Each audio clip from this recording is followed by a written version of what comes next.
बिल्व मंगल पर भगवान की कृपा।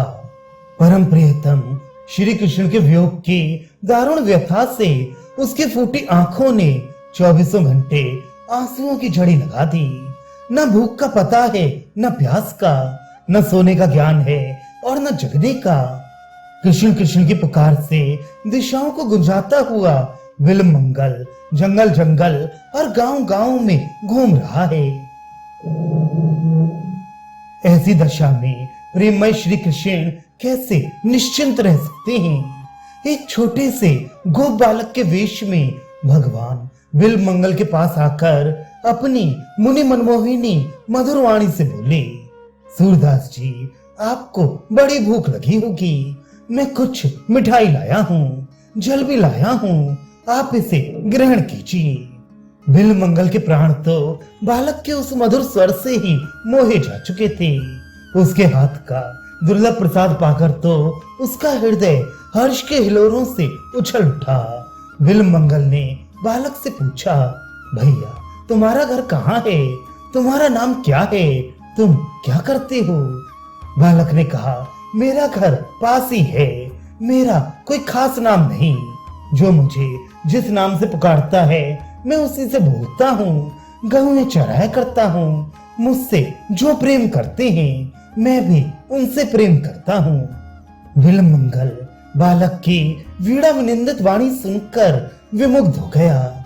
बालक जाते जाते कह गया कि मैं रोज आकर आपको भोजन करवाया जाया करूंगा। बिल्व मंगल ने कहा, बड़ी अच्छी बात है, तुम रोज आया करो। एक दिन बालक बने उन नटवर नागर ने अपनी दीवाना बना देने वाली वाणी में कहा, बाबा जी, चुपचाप क्या सोचते हो? वृंदावन चलोगे? वृंदावन का नाम सुनते ही बिल्व मंगल का हृदय हरा हो गया, परंतु अपनी असमर्थता प्रकट करता हुआ बोला, भैया, मैं अंधा वृंदावन कैसे जाऊं? बालक ने कहा, ये लो मेरी लाठी, मैं इसे पकड़े पकड़े तुम्हारे साथ चलता हूँ। बिल्व मंगल का मुख खिल उठा। लाठी पकड़कर भगवान भक्त के आगे आगे चलने लगे। थोड़ी सी दूर जाकर बालक ने कहा, लो वृंदावन आ गया, अब मैं जाता हूँ। बिल्व मंगल ने बालक का हाथ पकड़ लिया।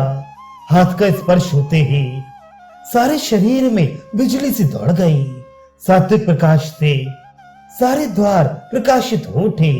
बिल्व मंगल ने दिव्य दृष्टि पाई और उसने देखा कि बालक के रूप में साक्षात मेरे श्याम सुंदर ही हैं। बिल्व मंगल का शरीर रोमांचित हो गया।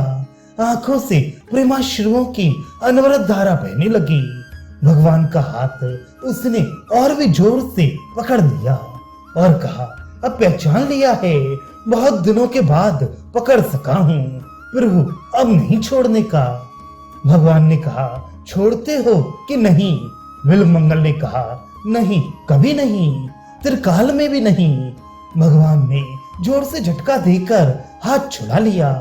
हाथ छुड़ाते ही बिल्व मंगल ने कहा, जाते हो पर स्मरण रखो, हाथ छुड़ाई जा तो निर्बल जान के मोहे, हृदय ते जब जाओगे सबल बदांगे ते ही। भगवान ने बिल्व मंगल की आंखों पर अपना कोमल कर कमल फिराया। उसकी आंखें खुल गईं। नेत्रों से प्रत्यक्ष भगवान को देखकर उसकी भुवन मोहिनी अनु रूप राशि के दर्शन पाकर बिल्व मंगल अपने आप को संभाल नहीं सका। वह चरणों में गिर पड़ा और प्रेमाश्रुओं से प्रभु के पावन चरण कमलों को धोने लगा। भगवान ने उठाकर उसे अपनी छाती से लगा लिया। भक्त और भगवान के मधुर मिलन से समस्त जगत में मधुरता छा गई। देवता पुष्प वृष्टि करने लगे। संत भक्तों के दल नाचने लगे।